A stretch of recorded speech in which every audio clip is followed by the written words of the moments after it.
Bonjour les filles et bienvenue. Prenons soin de notre bien-être. Vous savez, on a passé la première partie de notre vie à prendre soin des autres. Les enfants, la maison, la famille, ainsi de suite. Aujourd'hui, il est temps qu'on se remette au centre. Il est temps qu'on se remette au centre et qu'on prenne l'habitude de nous occuper de nous. Parce que prendre du temps pour soi, ce n'est pas de l'égoïsme. En fait, c'est s'aimer. Et s'aimer, c'est se soigner. Parce que quand tu t'aimes, tu fais attention aux petits bobos, à qu'est-ce qui ne va pas ici. Franchement, il faut qu'on s'aime.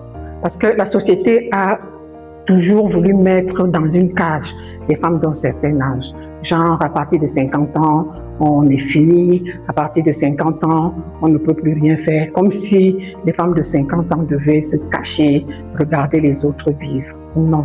Heureusement, il y en a qui ne l'ont pas accepté. Moi, j'ai 60 et plus et je me sens vraiment bien. Et à cause de ces croyances, de ces fausses croyances, il y a certaines femmes qui ont perdu confiance en elles. À force de s'entendre dire qu'elle est trop vieille, non, on ne fait pas ci, à ton âge, on ne fait pas ça, c'est faux. Alors, si vous êtes dans cette catégorie-là, je vais vous donner quelques clés pour reprendre confiance. La première des clés, il faut s'aimer. Franchement, aimez-vous. Aimez-vous malgré vos défauts, malgré vos imperfections, parce que nul n'est parfait, je l'ai déjà dit. Ce que vous pouvez corriger, corrigez. Deuxième des choses, arrêtez de vous comparer, parce que ça ne sert à rien. Chaque femme est unique. Donc, vouloir ressembler à une autre va vous perdre. Et ça va vous faire perdre confiance en vous parce que vous pensez qu'elle est mieux. Peut-être même que celle à qui vous voulez ressembler, vous avez quelque chose qu'elle aussi, elle admire chez vous. Donc, franchement, aimez-vous et ne cherchez à ressembler à personne.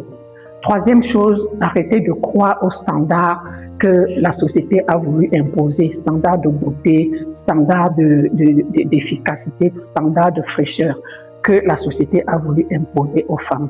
Il ne faut pas y croire. Il faut faire comme vous le sentez et continuer, comme je vous ai dit dans dans la première vidéo, vraiment faire ce que vous voulez, vous habiller comme vous voulez, vous faites ce que vous voulez. Quatrièmement, célébrer les victoires, même petites. Parce que quand vous avez fait quelque chose que vous aimez, que les gens apprécient, il faut célébrer ça. C'est très important parce que ça vous galvanise et ça vous donne confiance, beaucoup plus de confiance en vous, même des petites choses. Par exemple, vous avez décidé de faire du sport. C'est une victoire parce que ce n'est pas évident. Quand vous commencez, c'est déjà une victoire. Vous célébrez ça. Cinquièmement, parlez de vous avec bienveillance. Ne vous dévalorisez jamais. Ne dites jamais non, je suis fini. Non, je suis fatigué. Non, pas du tout. Parlez toujours de vous avec bienveillance. D'accord? Alors, je vais vous dire, moi je vais aller travailler. Et je vais vous souhaiter une très très très belle journée, une très belle soirée si vous êtes le soir. Et puis à très très très bientôt. Prenez soin de vous les filles, on ne lâche rien. Bye bye.